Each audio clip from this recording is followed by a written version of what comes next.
kami akan memperkenalkan diri kami terlebih dahulu. Perkenalkan, nama saya Fadli Purba. Perkenalkan, nama saya Kristina Purbancin. Perkenalkan, nama saya Rita Budiman. Perkenalkan, nama saya Rina Purba. Perkenalkan, nama saya Devi Nadia. Baik, di sini akan dijelaskan oleh Edi.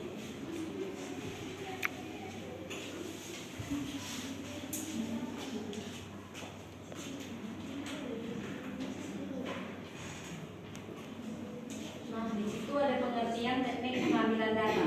Teknik pengambilan data ialah teknik atau cara-cara yang dapat digunakan oleh penelitian untuk penghimbauan data teknik menunjuk suatu kata yang abstrak dan tidak mewujudkan dalam beda, tetapi hanya dapat dilihat penggunaannya melalui angket, wawancara, pengamatan, ujian atau tes, dokumentasi dan lainnya. Pengumpulan data dilakukan untuk memperoleh informasi yang dibutuhkan dalam rangka mencapai tujuan penelitian. Tujuan yang diungkapkan dalam bentuk hipotesis merupakan jawaban sementara terhadap pertanyaan penelitian. Dalam proses pengembangan data, prosedur teknik pengambilan data menjadi sangat penting sebab dalam sebuah penelitian dibutuhkan data-data yang valid.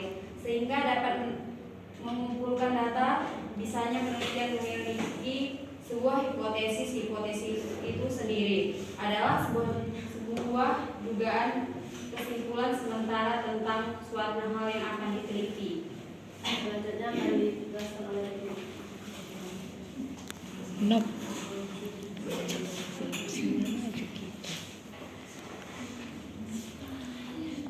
Selanjutnya mengenai prinsip pengambilan data. Yang pertama, data-data yang digali atau dikumpulkan harus berdasarkan kondisi objektif dari lokasi penelitian. Yang kedua, alat pengumpulan data atau instrumen penelitian harus relevan dengan tujuan penelitian. Yang ketiga, pihak-pihak yang dihubungi atau disebut sampel penelitian dan subjek penelitian harus relevan dengan apa yang tidak diungkap. Yang keempat, prinsip kerahasiaan. Selanjutnya, teknik pengambilan data. Yang pertama, angket. Angket adalah merupakan metode pengambilan data yang dilakukan dengan cara memberi seperangkat pertanyaan atau pertanyaan tertulis kepada responden untuk diwajib dijawab. Macam-macam angket. Yang pertama, angket penelitian tertutup. Angket tertutup maksudnya adalah angket yang di dalamnya sudah terdapat alternatif jawaban yang dapat dijawab oleh para responden.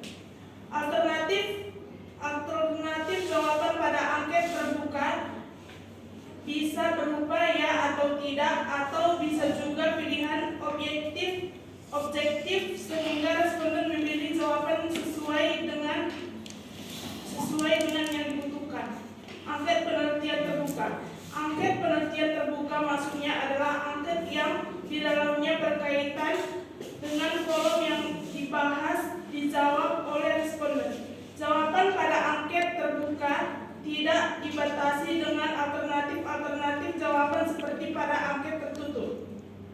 Selanjutnya, kombinasi angket penelitian tertutup dan terbuka. Kombinasi antara angket penelitian terbuka dan angket penelitian tertutup, di dalamnya terdapat pernyataan yang bersifat bebas dijawab oleh responden dan ada juga pertanyaan yang disertai alternatif jawaban yang bisa dipilih oleh responden. Oke, dilanjutkan oleh Regina.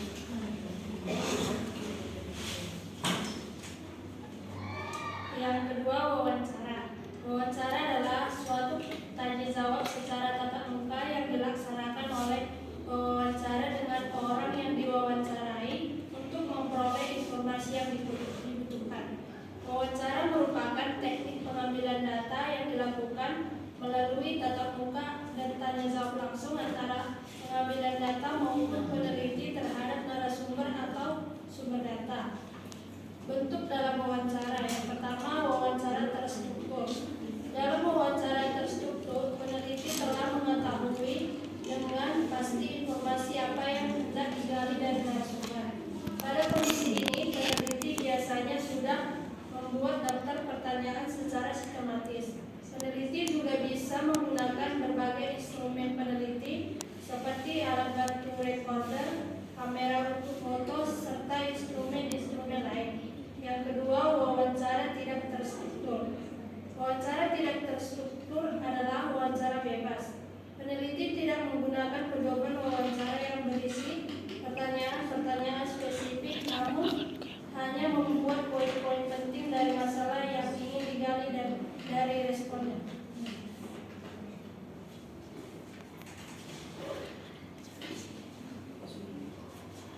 Langkah-langkah dalam wawancara. Yang pertama, A. Menetapkan kepada siswa wawancara itu akan dilakukan. B. Menyimpan pokok-pokok masalah yang akan menjadi bahan pembicaraan. C. Mengawali atau membuka alur wawancara. D.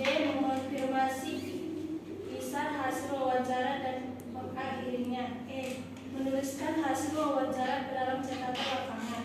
F. Mengidentifikasikan tindak lanjut hasil wawancara yang telah diperoleh. Dilanjut oleh David.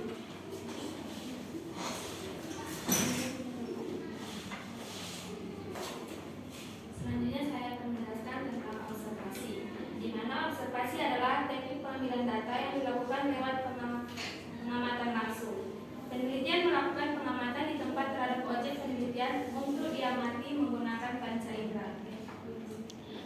Cara pengambilan data dengan metode observasi bisa dilakukan dengan dua cara, yaitu observasi partisipasi dan observasi non partisipasi. Observasi partisipasi merupakan pengamatan yang dilakukan di mana peneliti ikut berpartisipasi dalam kegiatan yang dilakukan kelompok yang diteliti. Metode ini cocok untuk mengamati hal-hal yang berkaitan dengan aspek psikis seperti kesan, pemaknaan, apa yang dirasakan. Sedangkan observasi non partisipan